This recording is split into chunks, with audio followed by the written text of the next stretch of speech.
बोलो श्री कृष्ण कन्हैया लाल की जय।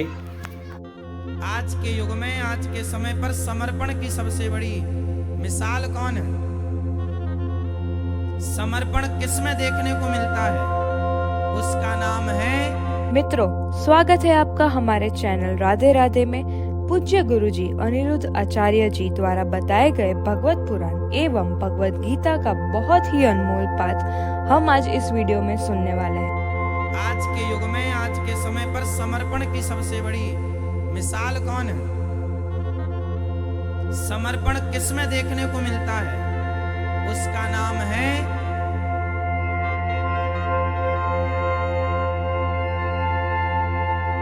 पत्नी। उसका नाम है पत्नी। इस धरती में सबसे ज्यादा समर्पण की भावना कहीं देखने को मिलती। समर्पण किसे कहते हैं, इस मामले में पत्नी को गुरु बनाकर सीख। अब आप अभी समझ नहीं पाए, हम समझाते हैं के लिए। पत्नी समर्पण की मिसाल है, एग्जाम्पल है, उदाहरण। कैसे भाई? पत्नी जब ससुराल आती है, यदि उसका पति घास की झोपड़ी में है तो पत्नी उसके संग कहाँ रहती है? और महल है तो महल में। यदि वह नमक रोटी खाता है तो पत्नी क्या खाती है उसके साथ? और 56 भोग खाता है तो पति का सुख पत्नी का सुख बन जाता है, और पति का दुख पत्नी का दुख बन जाता है। एक स्त्री जो कल तक उस आदमी को जानती नहीं थी, आज उसके संग जी रही है। आज उसके संग वो घास की झोपड़ी पर है। भले अपने बाप के यहाँ वह महल अटारियों में रहा करती रही हो, पर पति यदि झोपड़ी में है। मैं एक सच्ची पत्नी की बात कर रहा हूं। अब सच्ची पत्नी की परिभाषा भी अभी अलग हो जाएगी।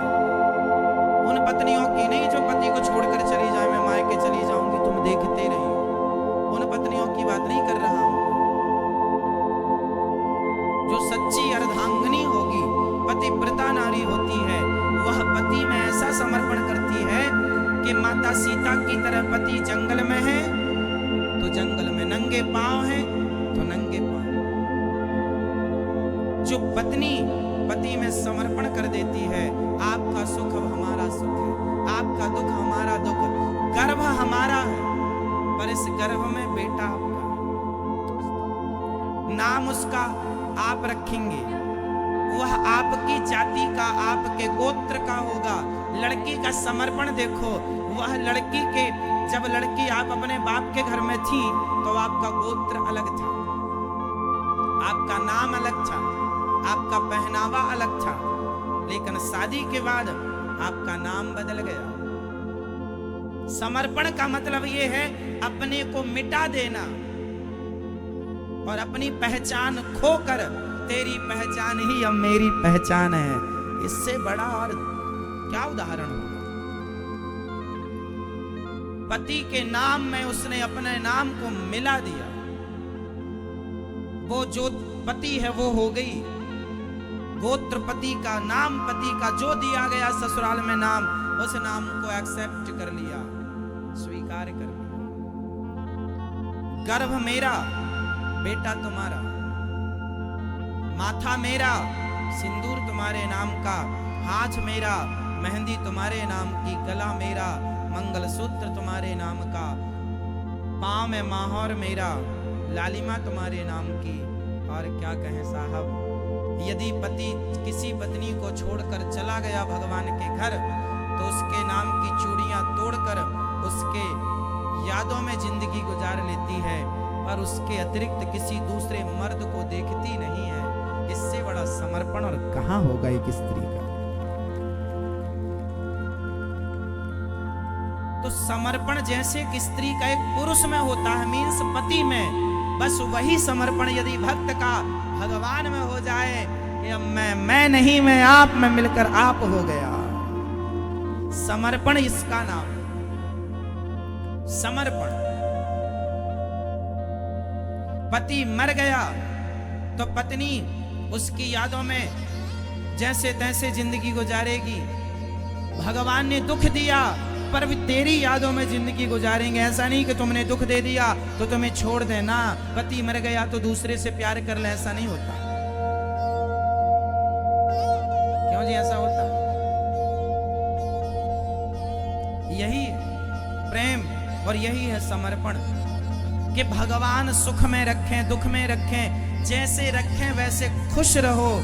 यही भक्त की भक्ति है और यही समर्पण है। तो कुंती माँ ने कहा है प्रभु हमें विपदा संतु न शश्वत तत्र तत्र जगत गुरु भवतो दर्शनम यत्स्यात् अपुनर्भव दर्शनम। हमें विपत्ति दुखों से अगर चोट खाई ना होती तो कन्हैया तेरी याद हमें, तो भगवान के चरणों में समर्पण करना है। समर्पण ऐसे किया जाता है पत्नी की तरह। तो ऐसा वाला समर्पण किस किस ने किया है? अरे इस वाले समर्पण के तो कम लोग हैं।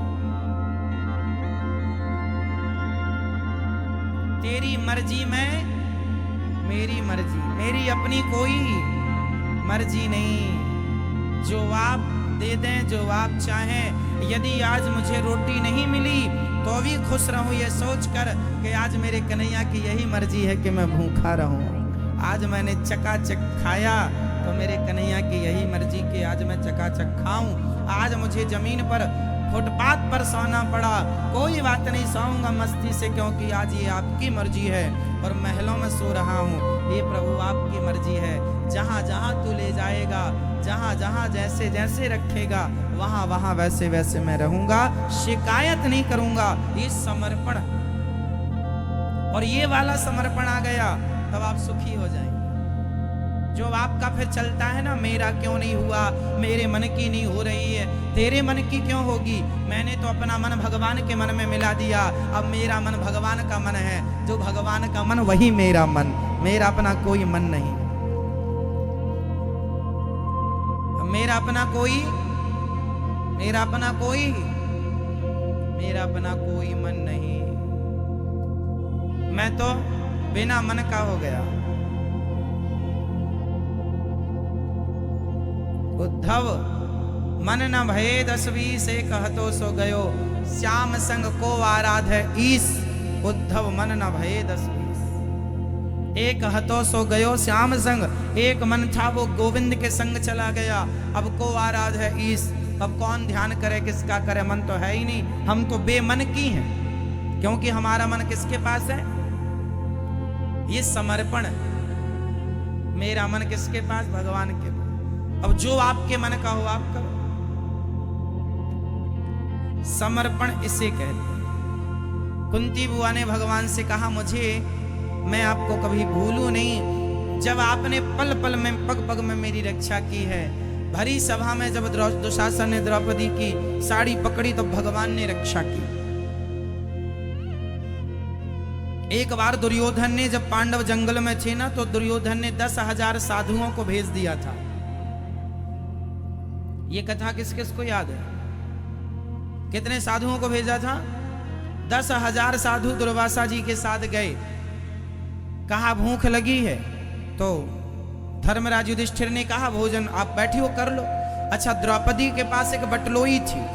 बटलोई में से एक पात्र था, बर्तन था, जो सूर्य भगवान ने उन्हें दिया था, जिससे वो जो चाहती फटाफट वो निकालता जाता, बर्तन बनाता जाता। वो कहें रसगुल्ला तो रसगुल्ला, वो कहें पराठे पराठे, वो कहें सब्जी सब्जी, वो कहें दाल, उतना। अच्छा, जब तक द्रौपदी माता भोजन ना कर लें और जब तक उस बर्तन को धुल ना दें, तब तक वो बर्तन निकालता जाता था। अभी द्रौपदी माता खाकर उठी थी और बर्तन धुलने बैठी, बर्तन धुल के रखी, तब तक दुर्वासा जी आ गए। धर्मराज युधिष्ठिर को क्या लगा कि अभी द्रौपदी ने भोजन नहीं किया। उन्होंने, दुर्वासा जी ने कहा बड़ी भूख लगी है। अच्छा, वो संत गए कहाँ थे? दुर्योधन के पास। पर दुर्योधन को लगा ये संत पांडवों के पास जाएंगे, इतने सारे संतों को वो खवा ना पाएंगे, तो ये संत श्राप दे देंगे। तो दुर्योधन ने बोला कि आपका निमंत्रण पांडवों के घर में है आज। दुर्वासा जी चले। युधिष्ठिर जी प्रणाम करते, महाराज आओ, आप यहाँ? हाँ हाँ, तुमने निमंत्रण किया, आ गए। अब युधिष्ठिर जी ने कहा हमने कब किया, लेकिन कहते कि हमने कब किया तो गुस्सा। अच्छा आ गए, अच्छा अच्छा बैठे बैठे। अच्छा हम नहा के आते हैं। नदी में नहाने चले गए। युधिष्ठिर जी बाहर अंदर जाकर देखे, द्रौपदी संताए हैं 10,000, तैयारी करो। संताए हैं, बटलोई तो साफ हो गई, बर्तन तो साफ हो गए। अब क्या है, वो जंगल में है, और जंगल में अब 10, भाई 2-4 आदमी हो तो आदमी सोचे 10,000 आदमियों का भोजन बनाना है। पहली बात तो घंटे भर में बन पाएगा, 2 घंटे में बन पाएगा 10,000 आदमी का। अब चक्कर में पड़ गए, अब क्या करें। 5 पांडवों ने चिता तैयार करनी शुरू कर दी कि संत को भोजन नहीं मिलेगा तो हम जी के क्या करें भाई, हमारे द्वार से भूखा चला जाएगा, श्राप मिलेगा, तो श्राप से मरने से अच्छा है यूं ही मर जाए। तो 5 पांडवों ने सोचा मर जाते हैं, चिता तैयार कर ली और मरने चले कि संतों का श्राप, अभी नहा के आएंगे तो मांगेंगे खाना, है ही नहीं। द्रौपदी ने कहा एक बार भगवान को पुकारती है। द्रौपदी ने पुकारा, हे गोविंद, कहाँ हो श्याम सुंदर? आपकी बहन आपको पुकार रही है। एक बार आपने चीर बढ़ाकर लाज बचाई है मेरी, अब लाज मेरे पतियों की बचाओ आकर। यदि किसी आपके घर से कोई अतिथि भूखा चला गया तो ये पुरुषों की लाज जाती है कि बताओ तुम्हारे द्वार पर आया कोई, एक आदमी को भरपेट भोजन ना मिला। और गृहस्थ धर्म यही है कि द्वार पर आया अतिथि भरपेट खाकर जाए। पुकारा तो भगवान प्रकट हो गए। भगवान ने कहा कहो बहन कैसी हो? अच्छे नहीं है श्याम सुंदर। संत खड़े हैं, नदी स्नान करने गए हैं, खाने का कुछ नहीं है। अरे बटलोई लाओ, बटलोई धुल गई। भगवान ने कहा लाओ। भगवान ने उस बटलोई, धुली बटलोई में अपनी कृपा से एक साग का पत्ता प्रकट किया और उस साग के पत्ते को उठाकर जो भगवान ने मुख में रखा तो भगवान का वो पत्ते खाने से त्रैलोक्य के समस्त प्राणियों का पेट अपने आप भर गया। वो सारे संत नहाते नहाते डकारने लगे। उनको लगा पेट तो भरा भरा सा लग रहा है, यदि अब चले और नहीं खाएंगे तो भीम कहेगा सारा अन्न भिगवाया। भीम, सब संत नदी के किनारे किनारे भाग के किनारे निकल गए, चलो ही मत, अब कोई नहीं आया, सबका पेट भर गया। भगवान चाहे तो एक झटके में मैं त्रैलोक चीटी से लेकर हाथी जीव मात्र का पेट भर सकते, भर दिया। तो द्रौपदी कुंती बुआ ने कहा आपने पग पग में हमारे बच्चों की, हमारी बहुओं की आपने रक्षा की है श्याम सुंदर। मैं आपको भूलना नहीं चाहती, बस सदा भगवान को याद रखो कि हे श्रीमन नारायण मैं आपको कभी भूलूं नहीं, है ना। और हमारा तो मेरा जी करता है श्याम के भजनों में खो जाऊं। तो दोस्तों ऐसे ही अद्भुत कथा का सार और भव्य भक्ति में भगवत पुराण की बातें स्वयं श्री अनिरुद्ध आचार्य जी से सुनने के लिए हमें सब्सक्राइब जरूर करें।